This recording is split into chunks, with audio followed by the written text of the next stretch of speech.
We finally made it to the boss that's been terrorizing the town. It's our chance to rid them of this scourge.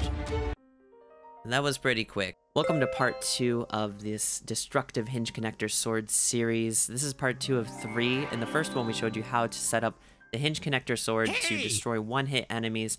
This time, we'll show you how to set it up for multiple hit enemies or bosses, including near the end we'll show you how to do visual cues of when the boss is taking damage. Here's a short recap in case you missed part 1. This is what I set up here. We have the B button swinging through the counter and using a hinge connector.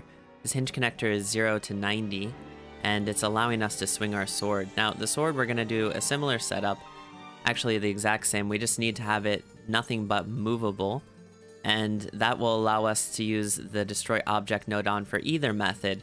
Now remember, part 1 I had destroying the fluff ball. We attached the destroy object to the person, which allowed us to do one-hit enemies. But today we're doing multiple hit enemies with the boss. I'm going to show you guys at the end a possible solution to use both of these for the best kind of games. Next, we're going to set up the mechanism that'll tell us how many hits it takes to destroy the boss. Let's go ahead and grab a touch sensor from the sensors section and make sure it's about the same size as your boss.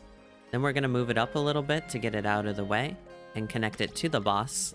We'll go into the settings and change the timing to on touch, turn it invisible, and make sure it can only be touched by our weapon, which is a cylinder in this case. Next, we're going to grab a timer. This is going to be to make sure that the player can't constantly give damage to the boss, otherwise it's not going to be very difficult or very fun. We'll change the timing to 0.25, so every 0.25 seconds can do another damage to him.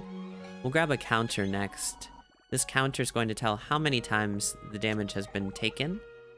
And of course, next we're going to need a comparison.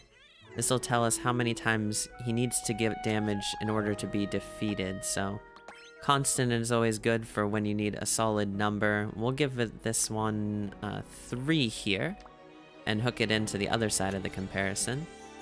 Lastly, we're going to need a destroy object Nodon. After he takes 3 damage, we're going to need to turn this invisible and make sure it's set on fluff ball so that he can be destroyed. Hook it back into him, and lastly, make sure it is set so that he is not movable, otherwise he'll roll around, and that he is also destructible by the destroy object Nodon. If you're having a hard time with your boss destroying the right way, then go ahead and make the touch sensor a little bit bigger than the boss, or you can also make the cylinder a little bit longer. So here we have the sword is a little bit longer. You could actually erase the end of it and make the end invisible as well.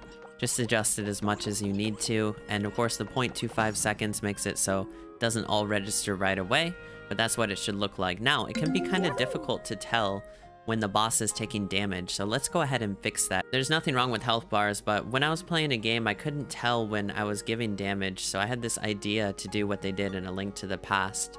Let's go ahead and grab a timer. We're going to put it up here and link it to the touch sensor. We're going to set this output after how many seconds down to 0, and we're going to set the continue output for 0.15 seconds. Just like that, and then we're going to grab a special object texture. This one should be an easy texture to apply. All you have to do is grab your fill bucket and make it red, and keep all the sides of it just like that. Then hook it up to your fluff ball, and just like that, you should be ready to go. So let's go ahead and head into the boss. Which one's better, to use the one-hit Nodon or the multiple hit? Actually, the best solution is not to use the same enemy for your boss as you used in your level. So let's say I have the fluff ball for the boss, then all I have to do is change these guys to something else, not a fluff ball.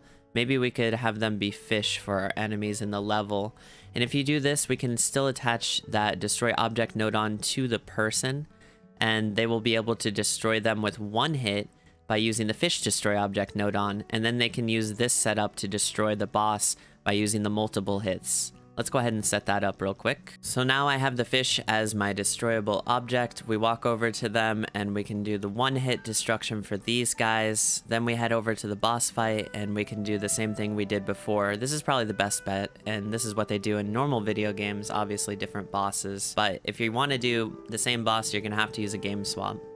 Thank you for sticking around to the end of this video. If you like the content, make sure to leave a like and a sub. In part 3, we're going to go over how to do 4 different directions with this. It's pretty complicated and advanced, but you guys got it. We'll walk through it step by step. Till next time, happy building. God bless.